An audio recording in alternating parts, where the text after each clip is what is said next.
أعزائي المشاهدين، أهلا وسهلا ومرحبا بكم أينما كنتم على قناة الديمقراطية في حصة المنتدى. موضوع اليوم أيضا الانتخابات الأمريكية التي أسفرت على فوز دونالد ترامب برئاسة أمريكا في جونفي القادم، يعني هو الرئيس القادم. موضوع اليوم هي العلاقات إدارة الجديدة لترامب وعلاقاته مع الشرق الأوسط وأوروبا، ونتكلم حتى على طبعا تركيا وروسيا. ضيف الحلقة في الاستوديو هو السيد محمد المدحجي، مدير دراسات نيسان للشرق الأوسط وإيران. أهلا وسهلا. أهلا بكم أستاذ العزيز. طيب، معنا مع الهاتف أيضا الإعلامي الجزائري عبد النور بوخمخم من إسطنبول.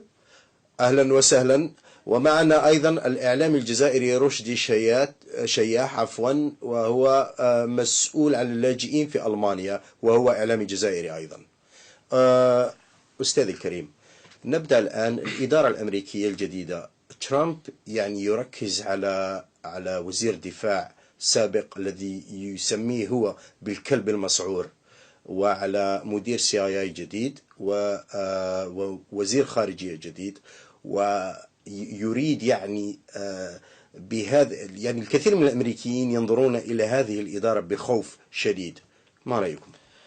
بسم الله الرحمن الرحيم. في البداية أحيي حضرتك وضيوفنا الأعزاء الكرام والسادة المشاهدين.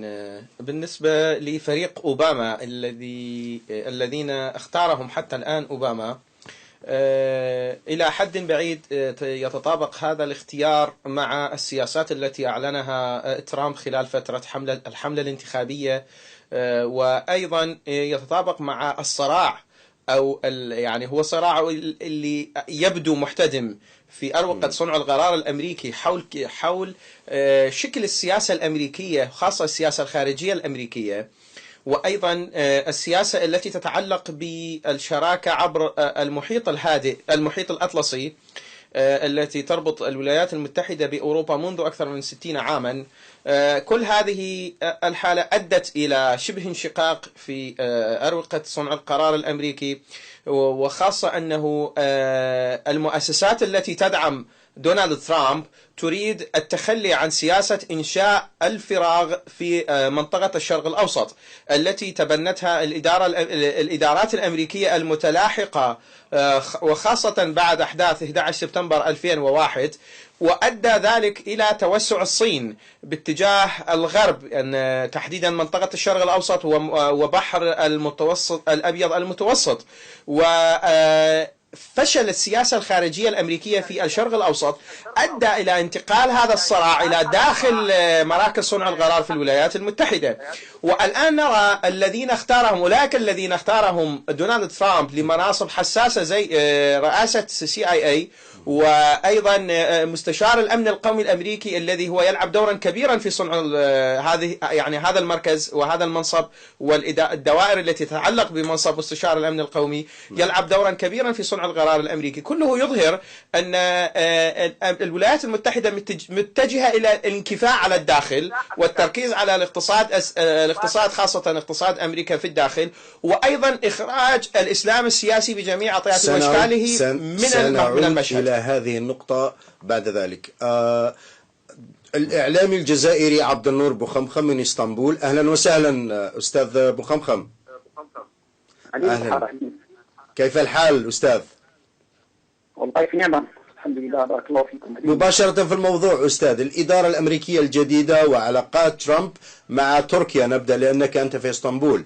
ما رأيكم؟ كيف ستكون العلاقات الجديدة مع الإدارة الجديدة والحكومة التركية وأردوغان بالخصوص؟ خلينا نبدأ أولا حتى نفهم الموقف التركي من نتائج الانتخابات الرئاسية في أمريكا. خلينا أولا نفهم كيف كانت العلاقة سابقا بين الإدارة الأمريكية في عهد المطاطين في عهد الرئيس أوباما وبين الحكومة التركية. طبعا الأتراك بشكل عام كانت لديهم طوال السنوات الماضية مجموعة من المؤاخذات والتحفظات على الأداء القيادة الأمريكية والإدارة الأمريكية تجاه مجموعة من القضايا والملفات الإقليمية ذات علاقة مباشرة بتركيا، سواء ما تعلق بالملف السوري، بالملف العراقي، بموضوع محاربة تنظيم الدولة، وأيضا ما تعلق بالأزمة الأخيرة في الشرق تركيا وهي الأزمة الكردية. الأتراك طبعا كانوا دائما يقولون أن أوباما لم يكن حازما وكان مترددا ولم يتخذ فيه قرارات واضحة، وظلت سياسته تجاه الملف السوري غير واضحة. يقولون أكثر من هذا أن كثير من الالتزامات السياسية والعسكرية التي رفعتها إدارة أوباما فيما يخص الملف الكردي، فيما يخص انتشار الوحدات الكردية المسلحة في الشمال السوري، أيضا فيما يخص أيضا الالتزامات أخرى في الصراع الدائر في سوريا. نحن نعرف أن الأتراك ظلوا دائما منذ حوالي 4 سنوات يطالبون بمنطقة آمنة للمدنيين، يطالبون بمنطقة حظر طيران جوي، لكن يقولون أن أوباما لم يلتزم بأشياء كان قد تعهد بها، وأيضا كان موقفه غير حازم في الكثير من الأشياء. أيضا لا ننسى أنه الوحدات الكردية، الاتحاد الديمقراطي الذي يضم المقاتلين السوريين الأكراد في سوريا، هذا بالأساس كان من الناحية السياسية والأمنية والعسكرية برعاية أمريكية واضحة، وفي كثير من الأحيان حاول الأمريكان أن يتخذوا نوعا ما موقف. ألو الأستاذ عبد النور. أوكي. أستاذ رشدي شياح، إعلامي جزائري من ألمانيا. أهلا أستاذ رشدي. مساء الخير أستاذ آدم، أرحب بك والضيوف المعنى. أهلا وسهلا أستاذ رشدي. مباشرة أيضا السؤال، أنجيلا ميركل لم تكن سعيدة بفوز دونالد ترامب، والآن الإدارة الجديدة تبدو يعني شوية قاسية نوعا ما، يعني سياسة جديدة لأمريكا مع الشرق الأوسط ومع أوروبا، ونحن نعرف أن ألمانيا وفرنسا هما رائدتي الاتحاد الأوروبي حقيقة. ألمانيا قوة أوروبية معترف بها طبعا. ما رأيك أستاذ رشدي؟ طيب أستاذ رشدي انقطع. نعود إلى الاستوديو. أستاذ المدحجي، الآن يعني وزير الدفاع الأمريكي وهو جيمس ماتيس الذي يقول أنه الكلب المسعور ويكره إيران ولم يرد المفاوضات مع إيران، ولذلك أقاله أوباما طبعا سنة 2013. يعني كيف الآن تحليلكم أو رؤيتكم لسياسة دونالد ترامب في الشرق الأوسط؟ دونالد ترامب كما صرح وكما يظهر من أولئك الذين تم تعيينهم حتى الآن، يظهر أن دونالد ترامب والإدارة الأمريكية الجديدة ستعتمد سياسة إخراج الإسلام السياسي بجميع أطيافه من المشهد، حتى إيران، يعني حتى الإسلام السياسي الذي الآن يحكم إيران أيضا من المشهد. والمتوقع بالنسبة لإيران، يعني نحن هناك اختلاف، يعني لازم نأخذ كل ساحة لحدها. دونالد ترامب سيعيد مفاوضات طويلة، جولة جديدة من المفاوضات الطويلة لينهك إيران أكثر واقتصاد إيران أكثر، حتى يستطيع من تغيير النظام داخل إيران. طيب أستاذ محمد، سنعود إليك لأنك معنا في الاستوديو. نعود إلى أستاذ رشدي. أهلا مرة أخرى أستاذ رشدي. أنجيلا ميركل ألمانيا قوة أوروبية، والإدارة الجديدة لأمريكا إدارة ترامب، ما رأيكم في العلاقات القادمة بين ألمانيا وأوروبا طبعا يعني مع أمريكا؟ بداية أرحب بك زميلي آدم، مرحبا بالصديق والزميل عبد النور بوخنخو، ومرحبا بالضيف الثالث. طبعا خلال الحملة الانتخابية الأمريكية كانت المستشارة الألمانية أنجيلا ميركل صرحت يعني صراحة برغبتها في وصول هيلاري كلينتون لسدة الحكم. هذا ليس فقط لأنها سيدة، ولكن رغبة من المستشارة في أن تستمر سياسة أوباما بشكل ما.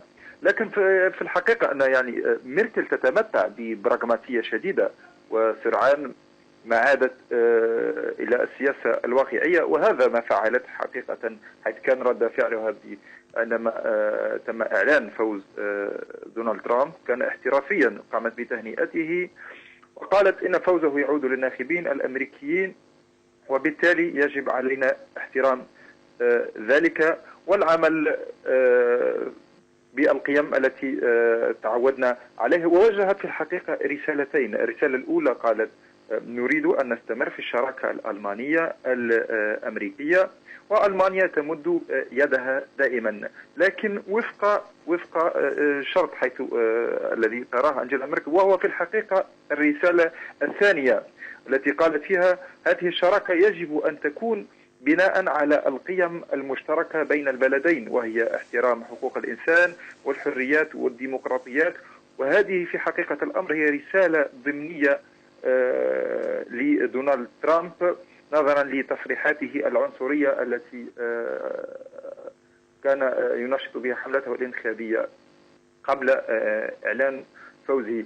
طبعا كذلك يعني هناك استياء يعني لا يمكن إخفاء، استياء شعبي واستياء رسمي، وذلك يظهر من خلال التصريحات مثل تصريح وزير الخارجية الألماني السيد شتاينماير، حيث عبر عن امتعاضه من دعوات ترامب الذي قال في أحد خطاباته قال إن ضمان الجيش الأمريكي أمنها يعني أمن ألمانيا، وعدم إمكانية استمرار هذه الحماية بالمجان. كما قال أيضا إن ألمانيا هي مدينة للأمريكيين بالكثير، لكنها لا تتفق معهم. أستاذ رشدي سأعود إليك. أستاذ عبد النور، أهلا وسهلا مرة ثانية. أهلين مرحبا.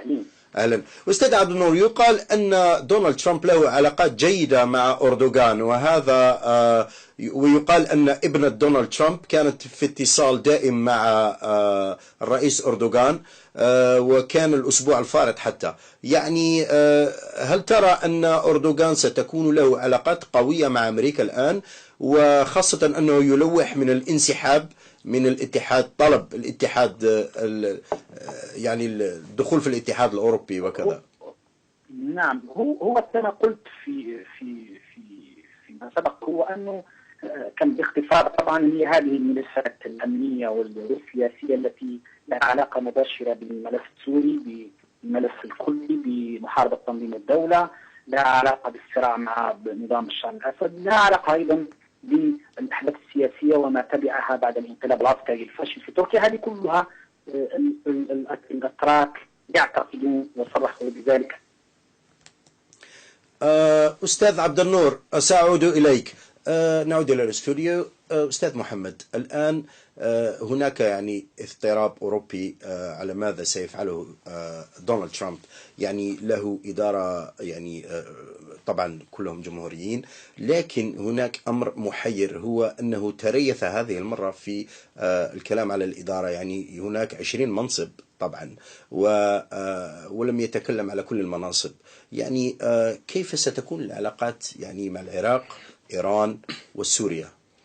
بالنسبة للعلاقات الأمريكية مع إيران، أنا أشرت إلى أنه ترامب سيعيد التفاوض على الاتفاق النووي وصياغة الجزء السري للاتفاق النووي، ليس الجزء التقني المعلن حول الإمكان القدرات النووية الإيرانية، بل الجزء السياسي والأمني الذي أوباما تفاوض مع إيران واتفق مع إيران على حساب المنطقة.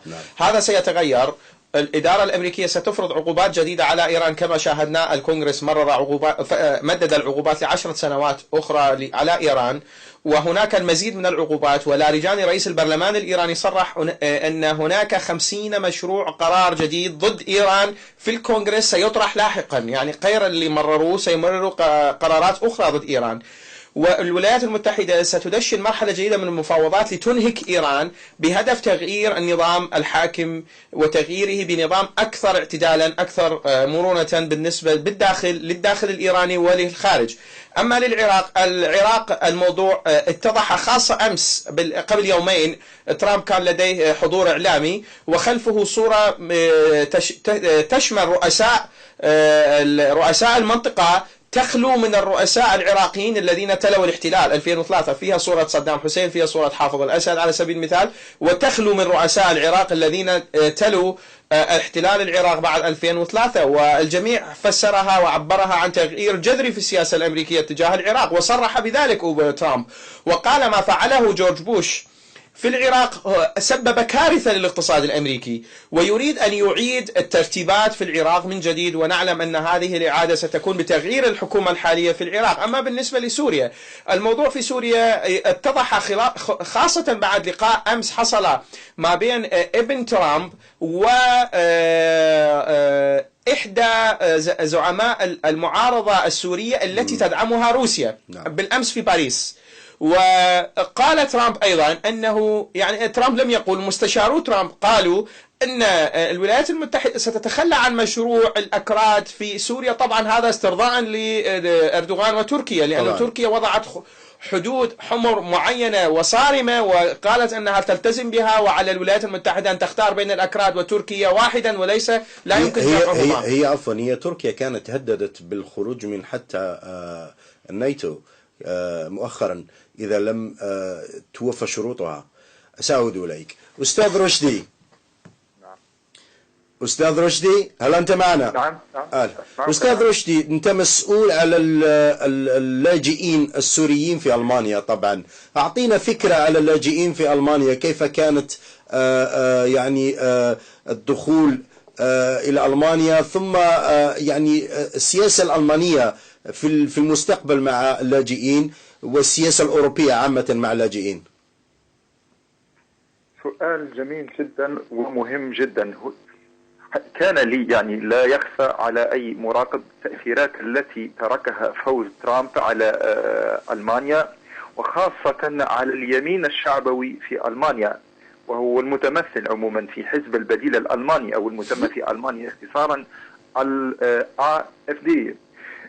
تمثل ذلك في خطاب المسؤول عن الحزب السيدة فراوكا بيتري، التي خرجت بعد فوز ترامب وخاطبت الشعب الألماني أو المواطنين الألمان، وقالت: افعلوا كما فعل الأمريكيين، قوموا بتعقيم المؤسسات الاقتصادية الفاسدة، ولا تصدقوا استطلاعات الرأي المتلاعب فيها. ومن المعروف أن السياسات التي ينتهجها أو التي يطالب حزب البديل من أجل ألمانيا بانتهاجها هي سياسات عدائية للاجئين. كذلك أن ترامب وصف ميركل بأنها سمحت للإرهابيين بدخول بلادها، وهو يعني في ذلك يعني اللاجئين. كذلك الشيء الذي يخشاه الألمان أن ترامب صديق لروسيا، فالألمان يخشون أن يقوم هذا الرئيس الذي جاء من خلفية اقتصادية وليس له أي خبرة سياسية أن يتعامل مع العالم ومع أوروبا وألمانيا بشكل خاص على أنهم مؤسسة اقتصادية. يخشون كذلك أن يتم الاتفاق بين ترامب مثلا وروسيا على حساب ألمانيا أو على حساب أوروبا بشكل عام. نحن نعرف بالنسبة للروس وخاصة الرئيس الحالي بوتين، ألمانيا تبقى فريسة محتملة إن صح التعبير، وهذه حقيقة تاريخية دائما كانت عبر التاريخ الروسي. وأحسن تجربة الحرب العالمية الأولى والثانية واضحة يعني في ذلك. وهذا نقلة نوعية كبيرة، وسيكون له تأثيراته الواضحة على ألمانيا، بحيث ستحاط ألمانيا بجبهتين، وهي الخارجية ستكون محتملة روسيا أمريكا، وداخليا وهو اليمين الشعبوي الذي ارتفعت حظوظه بفوز ترامب. طيب أستاذ رشدي، سأعود إليك. أستاذ محمد، يعني هناك يعني خبر مهم جدا على البرلمان الأوروبي، قرر يعني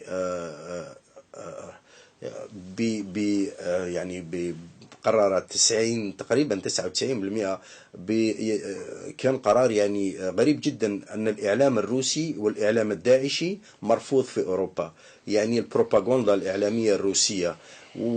والعلاقة الإدارة الجديدة لترامب التي ستكون لها، يقال أنها ستكون لها علاقات جيدة مع روسيا، يعني كيف تكون العلاقات أوروبيا روسيا أمريكيا؟ إذا لاحظنا هذا القرار جاء بعد فوز المفاجئ لفرانسوا فيون في الانتخابات التحضيرية لانتخابات الرئاسية الأمريكية في الحزب الجمهوري الفرنسي، وفوزه على ساركوزي الذي كانت تعول عليه ميركل أن يفوز في هذه الانتخابات. وكان أهون الشرين بالنسبة لألمانيا فوز ماري لوبن اللي أيضا خسرت مقابل فيون، وهذا كله بفضل دعم روسيا لفيون، دعم الاستخبارات الخارجية الروسية لجماعة فيون ولجميع التيارات اليمينية في أوروبا وحتى في ألمانيا. يعني هناك تحرك استخباراتي روسي لدعم التيارات اليمينية في أوروبا، يعني التيارات المتطرفة. خلينا نقول يعني نحن نصفها بالمتطرفة، لكنها هي تيارات يمينية قومية توصف بالمتطرفة بالنسبة. هي هناك يعني يمين وسطي سمتا يقول، وهناك اليمين المتطرف، يمين متطرف، وفيون وجوبي اليمين الوسط، يعني مع أنا لا أريد أدخل في توصيفات اليمين ما بينهم، لكن بشكل عام هم يمين، يعني متطرف أو وسطي، هو له سياسات يمينية واضحة تتعارض مع سياسات ألمانيا، وأصلا تتعارض مع فكرة الاتحاد الأوروبي من الأساس، يعني وجود الاتحاد الأوروبي بشكل عام. على سبيل المثال في بلغاريا أيضا فاز اليمين في الانتخابات التحضيرية بدعم من الاستخبارات الروسية FSB. يعني هذا الموضوع يعني يؤثر، مجيء ترامب سيؤثر على ذلك إيجابا لصالح روسيا ويعني بضرر ألمانيا خاصة تحديدا، لأن ترامب أيضا يدعم هذا التوجه. ونستطيع أن نستقرئ من خلال أنه ترامب، مستشارو ترامب أعلنوا أن ترامب ينوي تعيين رئيس حزب يوكيب الذي يطالب بالانفصال الكامل، انفصال بريطانيا كاملا من الاتحاد الأوروبي، كسفيرا للولايات المتحدة في بريطانيا. ولم ترضى بريطانيا بذلك. الحكومة البريطانية نحن لا أريد أقول ماذا تريد حكومة بريطانيا، أريد أن نقرأ رؤية ترامب لما يعني طالما ترامب يريد أن يعين رئيس حزب يوكيب سفيرا للولايات المتحدة في بريطانيا، هذا يحمل يعني إشارات واضحة أن ترامب سيدعم اليمين في أوروبا، ولو أن يكون اليمين المتطرف، هو يريد يدعم اليمين على حساب الحالة الموجودة الآن. يعني حتى وهذا يعني أنا أستطيع أن أستقرئ بأنه ترامب سيكون ضد ميركل أيضا من خلال هذا الدعم.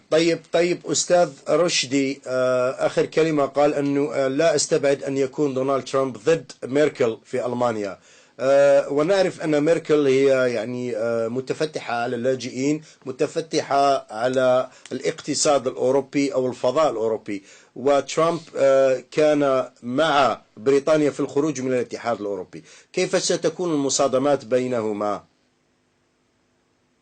المصادمة الأولى هي أن التخوف من القرارات التي لا يمكن التنبؤ بها من طرف السياسيين الألمان.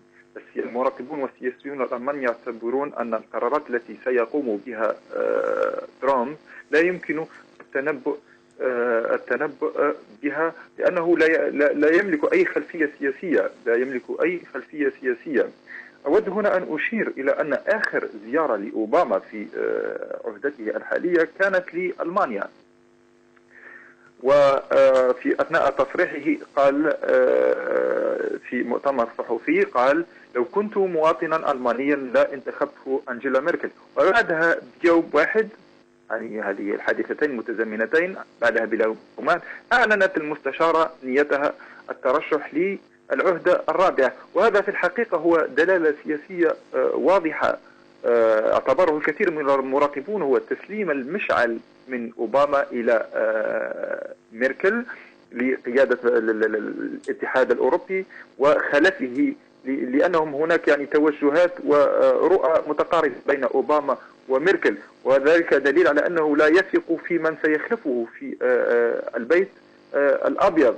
لكن على المستوى الشعبوي نفس الشيء، يعني المواطنون الألمان يعني غير مرحبين بفوز ترامب. وعلى سبيل المثال يقال أن ترامب هو أصله يعود إلى ألمانيا في مدينة نعم، هو أبوه ألماني وأمه اسكتلندية من اسكتلندا. أستاذ رشدي، سأعود إليك. أستاذ محمد، هناك يعني إدارة ترامب ستطلب من المسلمين العرب في أمريكا تسجيل أنفسهم، أسمائهم سيخضعون للمراقبة. يعني المشروع باقي وقائم، ومشروع الجدار باقي وقائم أيضا. هذا جنون، ما رأيك؟ أنا برأيي لا يمكن مراقبة المسلمين في الولايات المتحدة، لأنه هذا الموضوع يحتاج إنفاق أموال كبيرة لمراقبة كما يدعي الإعلام طبعا، لأنه حتى الآن نحن يعني أنا لم أستشف من مستشاري ترامب ولا من ترامب من تصريحات ترامب أنه يريد أن يفعل ذلك على أرض الواقع، وأنه هذا الموضوع سيكلف الولايات المتحدة يعني تكلفة كبيرة، وخاصة أن ترامب يؤكد على أنه يريد إعادة ترتيب البيت الداخلي الأمريكي اقتصاديا ليوفر فرص عمل لذلك. ففرض رقابة على المسلمين يتعارض أيضا حتى مع بناء الجدار هو ينوي بناءه بسبب تقليل وجود اللاجئين غير الشرعيين في الولايات المتحدة بهدف توفير فرص العمل. فأنا أرى هذا الموضوع وهذه التصريحات تبقى على مستوى تصريحات لها استهلاك انتخابي الذي تبناها ترامب خلال فترة حملته الانتخابية للحصول على آراء البيض في الولايات المتحدة الذين يناهضون بقوة زيادة عدد اللاجئين والهجرة إلى الولايات المتحدة. فيعني هذا الموضوع يبقى مثل الموضوع اللي طرحه ترامب حول إخضاع هيلاري كلينتون للمحكمة بسبب الوثائق التي تم تسريبها من خلال إيميلها وتتعلق بالخارجية بوثائق الخارجية الأمريكية، والآن يقول أنه لا يريد أن يزعج كما قاله ترامب قبل كم يوم أنه لا يريد أن يزعج هيلاري كلينتون بسبب هذا الموضوع، لكنه الملف يبقى مفتوحا. يعني أنا أرى هذه التصريحات التي تفوق يعني إمكانية تطبيقها على أرض الواقع تبقى تصريحات لها استهلاك شعبوي وعام ويخص استقطاب المواطن، وليس أنه يتم تطبيقها على أرض الواقع، فهذا شيء يعني شبه مستحيل. طيب أستاذ رشدي، نعم. يبدو أن الصحف الألمانية قد تهافتت على تاريخ جد ترامب الذي قيل أنه قد ذهب إلى أمريكا لا فقط لأنه لم يذهب إلى الخدمة العسكرية ولم ترضى ألمانيا بذلك فطردوه. هل هذا صحيح؟ هذه من بين الحوادث الطريفة في الحقيقة التي تناولتها الصحف الألمانية.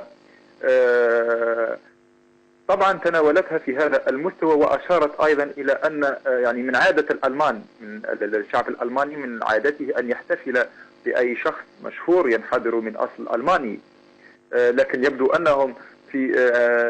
أنهم يشعرون بالخجل إذا ذكر أحد أن ترامب ينحدر من أصول ألمانية. وخلال الحملة الانتخابية مثل ما ذكرت أستاذ آدم جرى الحديث عن البلدة الألمانية التي تسمى كالشتات والواقعة في مقاطعة راينلاند بيفالم. لكن الحادثة الطريفة أنه سرعان ما رفض سكانها ربط اسم بلدتهم الشهيرة المعروفة بزراعة العنب، سرعان ما رفضوا ربط اسم بلدتهم باسم رجل الأعمال الأمريكي هذا الذي اعتبروه بين قوسين متعجرف. والمفارقة أنهم لم يغيروا حتى موقفهم منه بعد فوزه بالانتخابات، وعبروا لأحد الجرائد الألمانية أنهم لا يفكرون بمنحه المواطنة الفخرية كما جرت العادة والتقاليد عندهم. طيب أستاذ رشدي، ليس صحيفة واحدة ولكن صحف أوروبية أيضا أخذت الأمر يعني ليس بسخرية، ولكن الأمر حقيقي أن جد دونالد ترامب لما ذهب إلى أمريكا ويعني كان تاجر ورجل أعمال وكانت له ثروة وأراد العودة إلى ألمانيا، لكن رفضت ألمانيا دخوله إلى بلده. يعني الواقعة يعني حقيقية.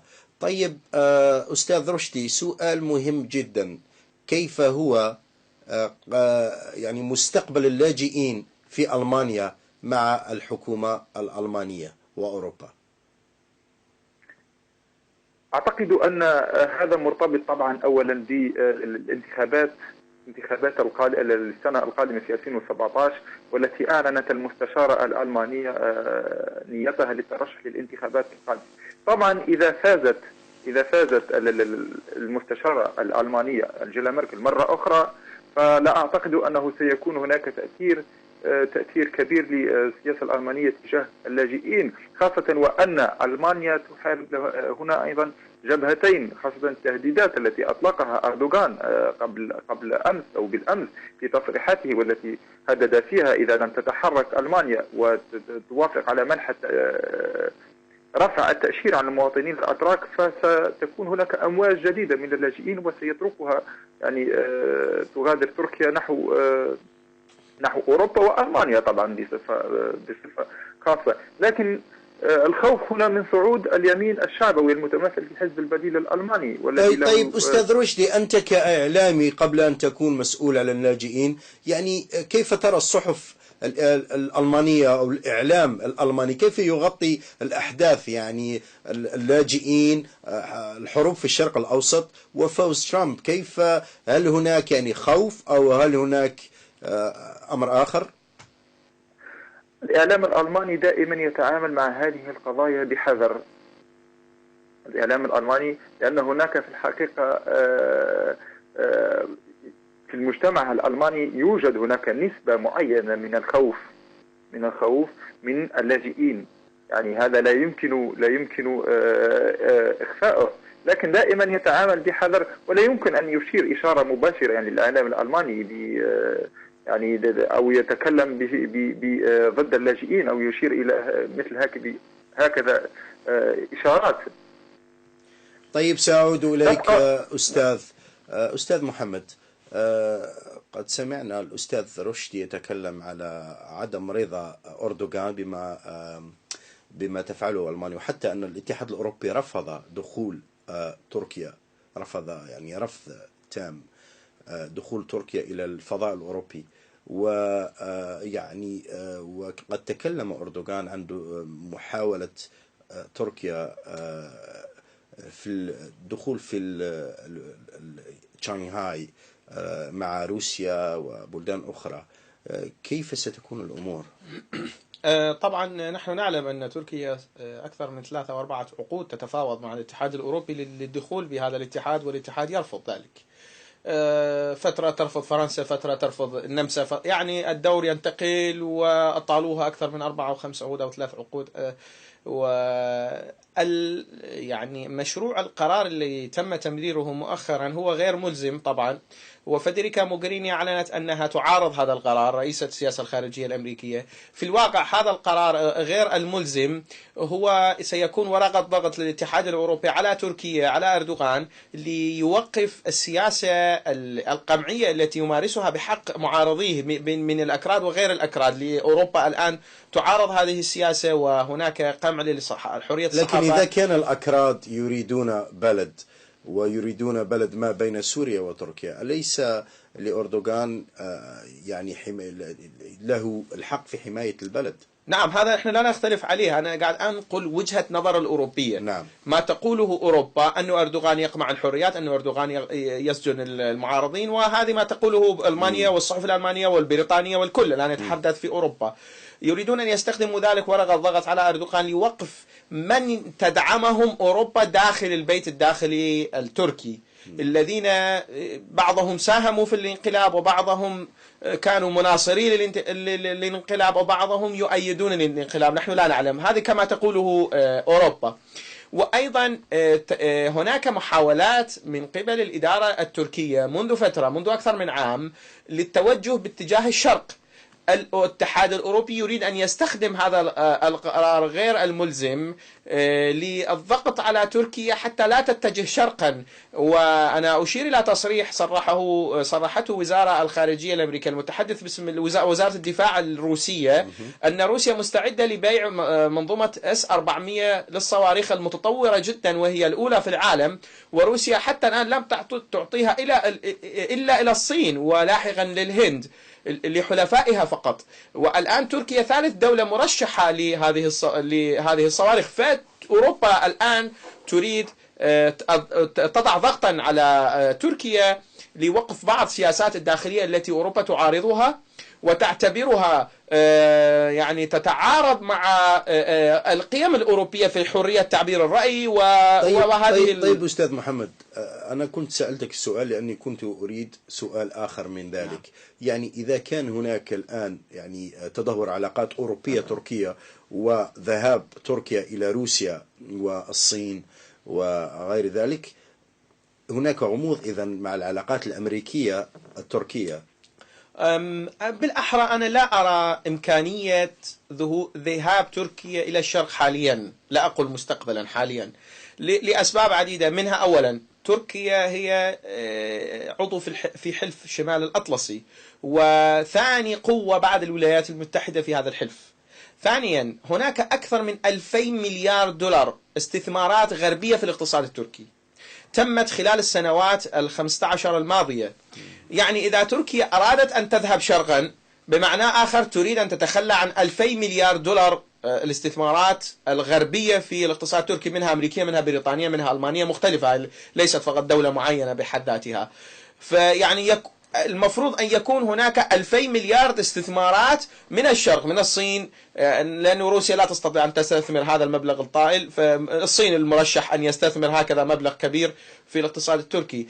إذا لم يتوفر ذلك، أنا أستبعد أن تركيا ستتجه شرقا. يعني يمكن أن تستخدم هذه ورقة التوجه إلى الشرق للضغط على الغرب لإعطائها بعض التنازلات التي الآن الملامح تظهر أن ترامب سيتخلى وسيغير السياسة الأمريكية تجاه الأكراد لاسترضاء تركيا وإيقاف دعم المشروع الكردي في شمال سوريا وشمال العراق وبقائه على هذا الحد. أنا لا أقول أن الولايات المتحدة ستضرب مشروع الكردي، بل ستوقف دعم المشروع الكردي عند هذا الحد في أدنى تقدير، إذا لم تذهب أبعد من ذلك لاسترضاء تركيا. فموضوع علاقات تركيا والغرب هو يعني تربط تركيا بالغرب علاقات أعمق وأوطد من ما يعني يتردد في الإعلام، وهناك علاقات اقتصادية وطيدة جدا.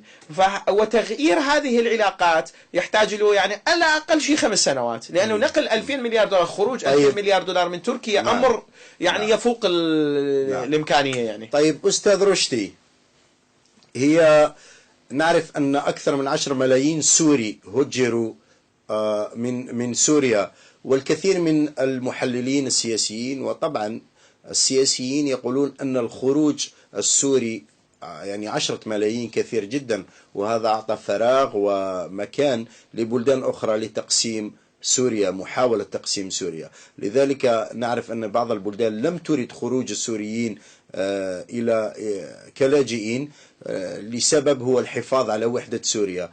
ما رأي السوريين في ألمانيا؟ السوريون في ألمانيا في حد ذاتهم أغلبيتهم متشائمون من صعود ترامب، لأنهم يرون أن ترامب صديق لروسيا، وهذا ما سيخدم الرئيس السوري الحالي بشار الأسد، وبالتالي سيعود بالويل على السوريين الذين يعيشون الآن في ألمانيا. كذلك حتى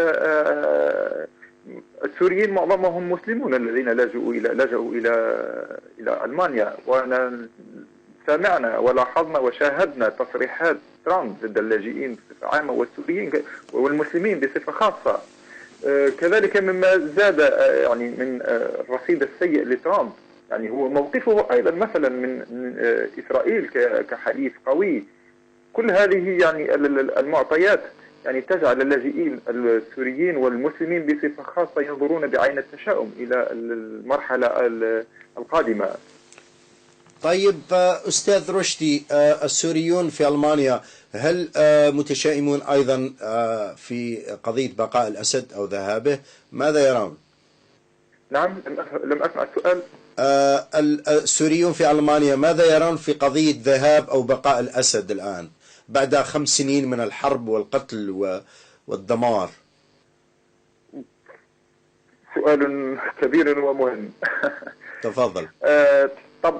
طبعا السوريون يعني صراحة في هناك انقسام. هناك من يقول لو يبقى الأسد فقط ونعود إلى أرضنا، لأنهم أحسوا بفقدان يعني فقدان سوريا.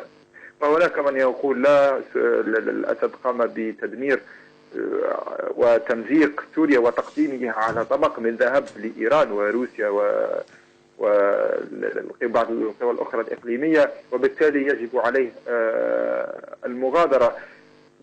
حتى هناك بعض الدبلوماسيين الذين يعيشون في أوروبا والذين انشقوا عن النظام والذين التقيت بهم، هناك بعضهم كذلك من يقول يجب عليه الذهاب بأي حال من الأحوال، فسياسته كانت خاطئة لغاية الساعة.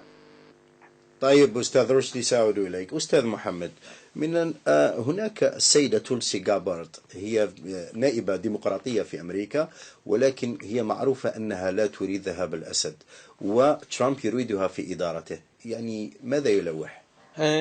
إذا لاحظنا إلى نقطة قبل أن أجيب للسؤال، إذا لاحظنا نقطة أن ترامب أصلا كان عضو بالحزب الديمقراطي وبعدها انتقل للحزب الجمهوري. هذا أولا، هذه نقطة في غاية الأهمية، أنه بدأ مشواره السياسي من الحزب الديمقراطي وليس الحزب الجمهوري في الولايات المتحدة. ثانيا، الصراع في الولايات المتحدة الحالي هو ليس جمهوريا ديمقراطيا كما تعودنا عليه في الفترات الماضية وفي الانتخابات الماضية في الولايات المتحدة، بل أصبح الصراع ما بين تبني سياسة إرجاع العالم، ترتيبات العالم وخاصة منطقة الشرق الأوسط تحديدا، يعني المركز السنتر يعني في هذه السياسة هي الشرق الأوسط. عفوا للمعلومة، هو يريدها كوزيرة وزيرة خارجية أو مندوب للولايات المتحدة في الأمم المتحدة. نعم. أي نعم. أنا وأرجع لهذا، يعني أقول شيء ونسقط على هذا نعم. الموضوع. ترامب والمؤسسات التي تدعم ترامب تقول يجب إعادة الترتيبات في منطقة الشرق الأوسط إلى سبعينيات القرن الماضي، التي كانت خلالها الولايات المتحدة سيدة العالم ومسيطرة على العالم. ويقولون أن الولايات المتحدة أنشأت فراغا في المنطقة الشرق الأوسط، وأدى ذلك إلى توسع روسيا والصين باتجاه حوزات نفوذ الولايات المتحدة في الشرق الأوسط.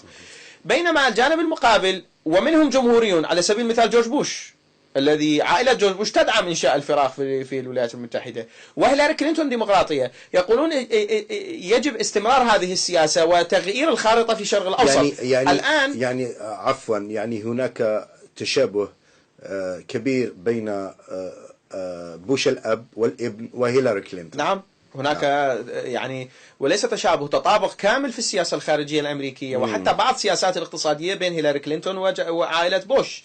فالآن هذه المؤسسات الداعمة لترامب من بينها جماعة ديمقراطيين يدعمون فكرة ترامب، منهم جون كيري يريد ويدعم وجهة نظر في السياسة الخارجية، أنا لا أقول في كل شيء، في السياسة الخارجية التي تتعلق بالشرق الأوسط يدعم وجهة ترامب، بينما كارتر أشتون وزير الدفاع الحالي لا يدعم ذلك، بل هو في الجهة المقابلة.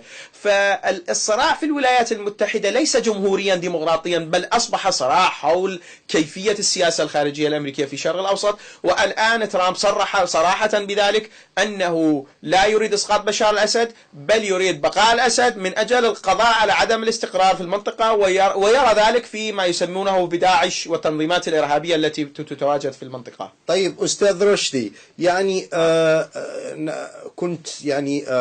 كنا قد تكلمنا على قضية جد ترامب وتاريخ ترامب في ألمانيا ثم ذهابهم، يعني هجرتهم إلى أمريكا. يعني أليس هناك تخوف ألماني أن يعني ترامب سيحاول تفكيك الاتحاد الأوروبي لأنه قبل خروج بريطانيا من الاتحاد الأوروبي؟ ما رأي الإعلام الألماني؟ طبعا هناك تخوفات كبيرة من تفكك الاتحاد الأوروبي، والألمان يعني يتوقعون الأسوأ في عهد ترامب، وهذا دليل الإعلام الأوروبي الذي تكلم مثل ما قلت قبل فوز ترامب وبعد فوزه، تكلم وازدادت الأصوات الألمان الذين يعتقدون أن الوقت قد حان ليتضامن الأوروبيين مع بعضهم البعض وعدم الاعتماد على الولايات المتحدة. طبعا وليس قلة من هؤلاء الذين يقولون أن ألمانيا يجب أن تلعب دورا قياديا في أوروبا لمواجهة التحديات القائمة، لكنهم طبعا لم يخفوا تخوفهم، خاصة بعد الإشارات أو الإيماءات التي أشار بها ترامب للكادر أو الطاقم الذي سوف يختاره، الذي سوف يرافقه في البيت الأبيض، والذي سوف يحيط بترامب، وسيكون له طبعا تأثيرات على قرارات ترامب المستقبلية. ومنهم مثلا أذكر ستيف بانون، وهو اليمين المتطرف الذي عينه كبيرا للمستشارين وكبيرا للمخططين الاستراتيجيين في البيت الأبيض، وهو الذي قاد ترامب يعني إلى الفوز باستراتيجيته الدعائية والقائمة على الشعبوية التي ميزت خطاباته. هنا أشارت بعض الصحف إلى أن ستيف بانون ووصفته يعني البعض منها إلى أنه جوبلتس أمريكا، وجوبلتس هو وزير الدعاية في عهد الزعيم النازي أدولف هتلر، وهذا ما يثير قلق أوروبا وخاصة ألمانيا. طيب أستاذ رشدي، سؤال أخير، هل هناك يعني مستقبل للاتحاد الأوروبي، أو هي فقط يعني محاولات لعدم التفكك الآن خاصة بعد خروج بريطانيا؟ تفضل. أعتقد أنه سيكون هناك مستقبل للاتحاد الأوروبي، ولكن بمقاييس جديدة وتوجهات جديدة. طبعا خروج بريطانيا كان وسيكون له تأثير واضح على الاتحاد الأوروبي. أنجيلا ميركل مثلا دعت بالأمس في خطابها في مؤتمر صحفي، دعت إلى الحكومة الألمانية إلى زيادة الإنفاق للدفاع على ألمانيا، وقالت لا يجب الاعتماد فقط على الحماية الأمريكية. لكن تبقى هنا فقط سيدي آدم، تبقى يعني هل هذه فقط التي كانت، هل هي مجرد تصريحات أثناء حملة ترامب الانتخابية بتفكيك الاتحاد الأوروبي والعمل فقط على السياسة الحمائية والتقاطع والعمل فقط على السياسة الداخلية، أم سيغير يعني توجهاته؟ وهل سيحصل على الدعم اللازم من الكونغرس ومجلس النواب؟ هنا أستحضر قول بعض المراقبين، وهو الباحث جورج كادر، والذي الباحث السوري المقيم في هولندا، والذي وصف جورج ترامب بالجسد العاري للسياسة الأمريكية. يعني هناك استراتيجية واضحة تقودها يعني أمريكا منذ الأزل، لكن ترامب فقط هو الجسد العاري لهذه السياسة الأمريكية. حتى في وقت مثلا، حتى في وقت أوباما تعرفت العلاقات الأمريكية الألمانية. طيب على وجه الخصوص. أستاذ رشدي، شكرا جزيلا، كنتم معنا من ألمانيا. أستاذ رشدي إعلامي جزائري من ألمانيا ومسؤول عن اللاجئين في ألمانيا. أستاذ محمد، سؤال أخير، يعني مباشرة دونالد ترامب ربما في 5 أسابيع سيدخل البيت الأبيض وسيكون رئيس، يقول أنه يكون رئيس لكل الأمريكيين، لكن هناك انقسام داخلي حاد وكبير إلى حد الآن على أنه سيكون خطر على أمريكا داخليا قبل الخارج. نعم، سياسات ترامب ستكون خطرا كبيرا على الشركات الكبرى التي نقلت مركزيتها من الولايات المتحدة إلى الصين وإلى آسيا جنوب الشرقية. والترامب سيرغم هذه الشركات، جزء منها تنقل اقتصادها إلى داخل الولايات المتحدة، ومن بوابة الاقتصاد ترامب سيستطيع أن يسيطر على الداخل الأمريكي. نعم، الآن هناك انقسام حاد في الولايات المتحدة، وسيسيطر خلال هذه الفترة على هذا الانقسام. والموضوع الثاني، جزء من الاقتصاد الأمريكي من خلال التعاون عبر المحيط الأطلسي يذهب إلى أوروبا، وترامب سيسعى إلى تقليل هذا الذهاب وسيعزز الاقتصاد الأمريكي الداخلي، لكنه سيؤدي إلى تفكيك الاتحاد الأوروبي وترسيم الملامح الجديدة لخارطة القوى الدولية في العالم وولادة نظام عالمي جديد. أستاذ محمد، شكرا جزيلا. أعزائي المشاهدين، شكرا جزيلا على متابعتكم. نشكر الأستاذ رشدي شياح من ألمانيا وهو إعلامي جزائري، والأستاذ عبد النور بوخمخم وهو إعلامي جزائري من إسطنبول. أستاذ محمد، شكرا جزيلا. شكرا جزيلا على متابعتكم، وإلى لقاء آخر إن شاء الله.